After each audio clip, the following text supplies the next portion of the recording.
Hi everyone, welcome back to RC Pi. Today we're going to be looking at this, let me get the name right, it's quite a mouthful. It's the Associated Element Enduro 24 Sendero trail truck. It's a 1/24th scale mini crawler, ready to run, so everything's in the box apart from batteries for the handset, as usual.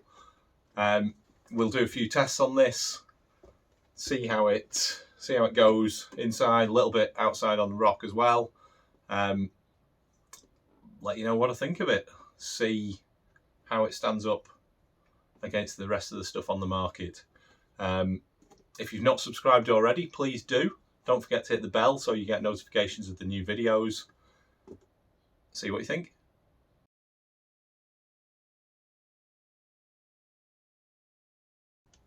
This is what you're getting in the Enduro 24. This is the Sendero. Okay, so we've got the charger, USB charger. That's got lights that change colour to show you the state of the charging. It takes about 2.5, 2 3/4 hours to do a full charge of one of these batteries. So that's easy, straightforward. There's a couple of spare body posts there, presumably in case you break them or in case you want to perhaps mount a higher body on the back, then you could use those taller body posts. So that's quite a nice addition, not something you expect. You don't get a proper manual with this. You get this one sheet which has got some instructions, so that's fine, plus a couple of spare part pieces, but not a lot going on there. That's a bit disappointing. There's a safety warning sheet about how to look after your lipo, but not a lot on there. And then this one sheet of marketing bump, not interested in that. The transmitter is just the same transmitter. I think they're e-tronics units. Just the same transmitter as on the FTX Minis. Same as the Mini 3 in that it's been upgraded to these analog knobs for dual rates there and trims there, reverse for the steering channel, and an extra channel 3 in case you want to add some more lights or something else on there. Then the car itself. One thing that I don't like straight away is that they've put the receiver number, because you always get the receiver number and the transmitter number on the units, so you know which ones are which, but putting it on the bumper there so it's completely visible just spoils the aesthetics. I mean, I have to say, I don't like this body anyway. If it was painted differently in a nice plain way, I'd quite like it, but I don't like how they've done it. So let's take those body pins out and have a look underneath. Nothing under there, so nice and simple. What have we got here? The battery mounted way back there is a 520 milliamp hour lipo. It says Reedy power on it. I'm not convinced that that's anything more than them sticking a label on, as it's exactly the same battery as in the FTX. Combined speedo and receiver, again, just the same as in the FTX. In fact, everything here is the same as in the FTX Mini 3. We've got this slightly awkward rubber covered on off switch, which makes it really tricky to reach under the body and turn that on and off. Bit of a strange move. Front mounted motor, there's your steering servo, initial gearbox there, and then a transfer box, metal shaft to that transfer box, and then plastic drive shafts coming off that with plastic knuckles as well. So that might be something that will give way. I've not had any issue on either car that's got this setup, but I know of people that have done. It's got the metal ladders, just what you'd expect in a crawler. Springs are, well, I had the same issue as I had with the FTX Mini 3 in that the stock springs, when I got it, they were a bit soft, and you were getting a lot of body roll, quite a ridiculous amount of body roll, to be honest.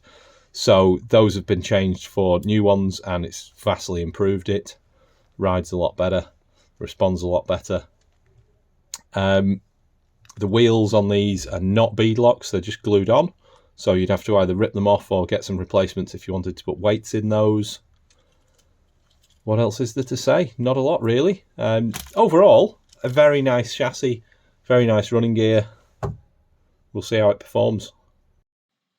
First onto the ground clearance, and pretty much what you would expect, as with the other minis that we've already reviewed. You're getting just under 3 Lego plates of clearance under that pumpkin. Getting it on the high grip climb on this cushion. The lack of weight in this body made me sure it was going to do really well. And as we progressed, yeah, it was holding its own fantastically. There is a little bit of an issue on that drivetrain, but there you go, pulling out 50 degrees, no problem at all. 52.5, just too much. Then onto the old step climb. So we're seeing what sort of size step we can get up. You know, we're starting off on what we know it can do. No problem whatsoever. Heading up 2.3 brakes, 3.3. Piece of cake, really. This is now reaching the level where you need to give it a bit of welly. There's not that much traction on the top surface.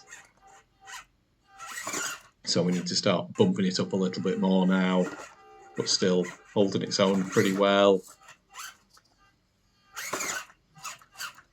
Still very much poised. That front bumper, again, as with the FTX Outback Mini 3, is a little bit of a problem. It could do with a bit of a slope on the bumper itself, and it's not got that. But still, give it a bit more welly, and I think we'll get up there.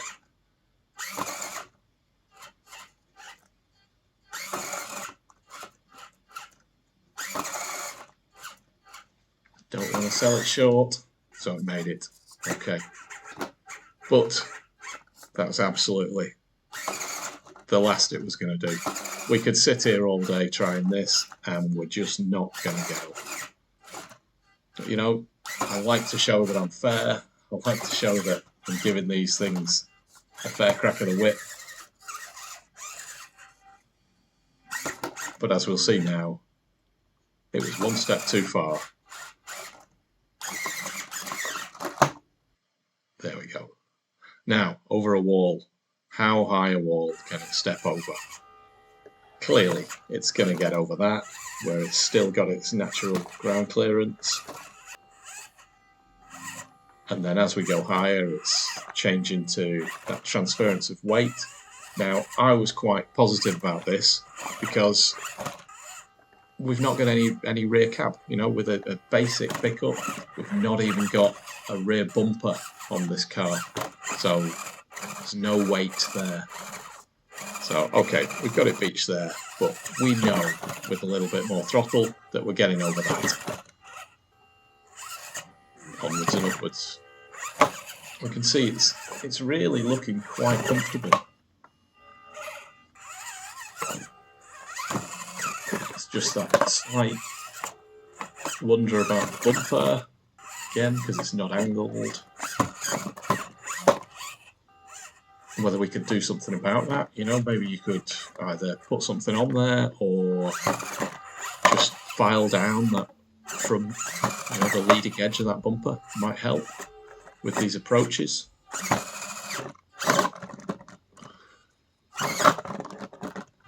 But overall, that weight,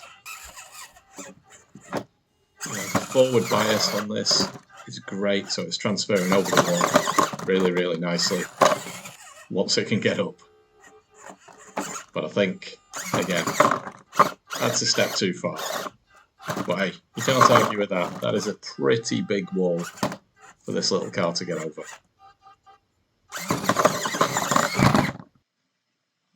Next, how much of a gap can it get across? We'll start off just with a simple roll. Getting across there, no problem. Maybe that bumper is going to keep it in the game now. coping okay, still just pulling itself over, no problem.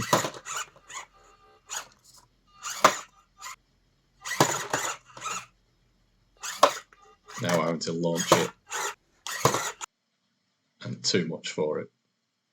Now, the sort of tests that you get in the house. How's it going to cope over these straightforward objects?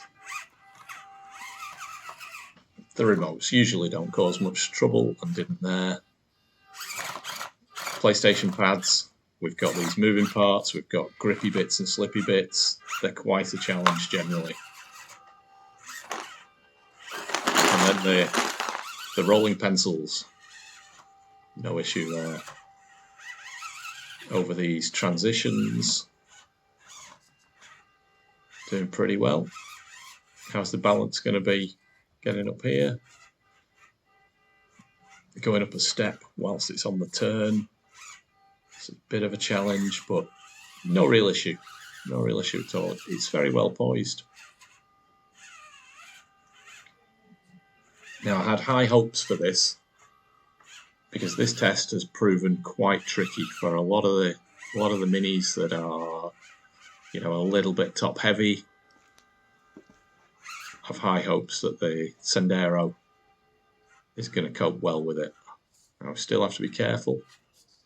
Although it doesn't look that steep, that is actually a pretty steep slope. You know that whenever you try and film anything your crawler's doing, you know it was really steep. You show someone the video and, oh God, it looks terrible. You wanted them to be impressed and they just think, oh, well, anything could get up there. But as you can see, Sendero has done very well. If you look at some of the other tests, things like the Outbacks, they've not done so well there. And that has absolutely nailed it. Across those soft traverses, no problem. And then finally, up the step at the end. There's actually a little gap there as well. No problem. Now let's prove that it can do these in a wanna and that it's not just a load of takes. So straight over there, no problem. How's the turning circle? Not great, but not too bad.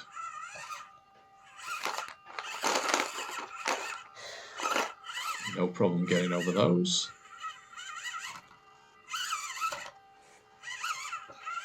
I mean, it's a great little truck, I've got to say. It really surprised me. I wasn't expecting it to be all that much different to, you know, its sibling, the FTX Outback Mini 3 or RGT Adventurer version 2. I can't remember what the other name of it is off the top of my head, but you know, there's 3. Oh, the CR24.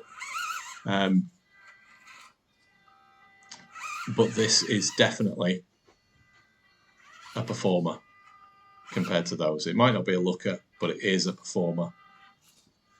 It absolutely smashes most of these tests.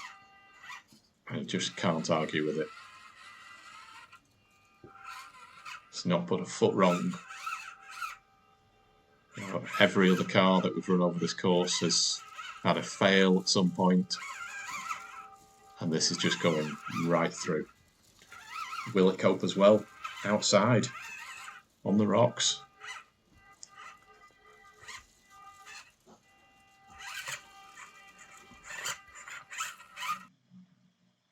Let's check it out.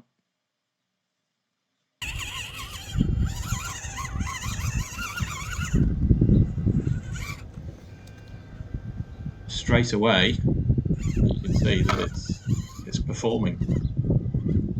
There's no worry there about it rolling. We're not having to manoeuvre as much as we have done with other vehicles. And I've got to say, less takes to get a nice clean shot. Whereas with some of the other cars, I've had to do a few takes to get a shot that I was happy with. Not to kind of lie about the performance, but just to get appealing shots. This Sendero is pretty much straight away, pretty much first time in most of these sections, it's absolutely nailed it. Hard to argue with it performance-wise. It's so well poised. How's it going to cope down here though? This has been the challenge. And it remains the challenge. You know, we've now not got that rear weight, which might help it on some descents, but we give it a go, we give it another go, and eventually down we get.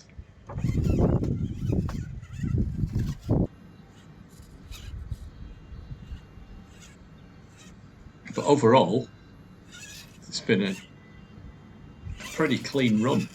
Just that one section where we've had trouble with every car.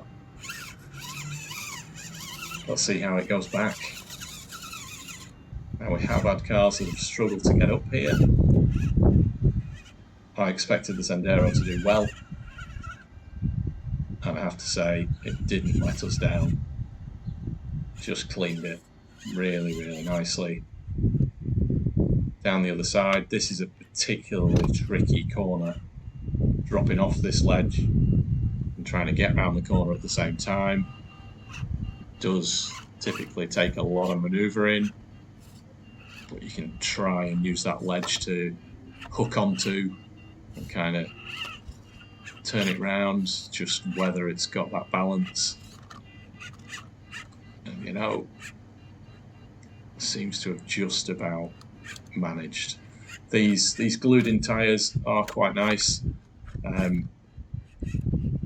Don't think they've got foam in them, but because they are sealed, it's effectively got a bit of pressure in there, and so they hold up a little bit better than on some minis.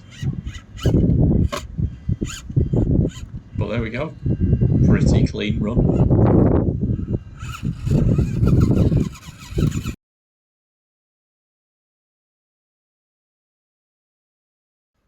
There you go.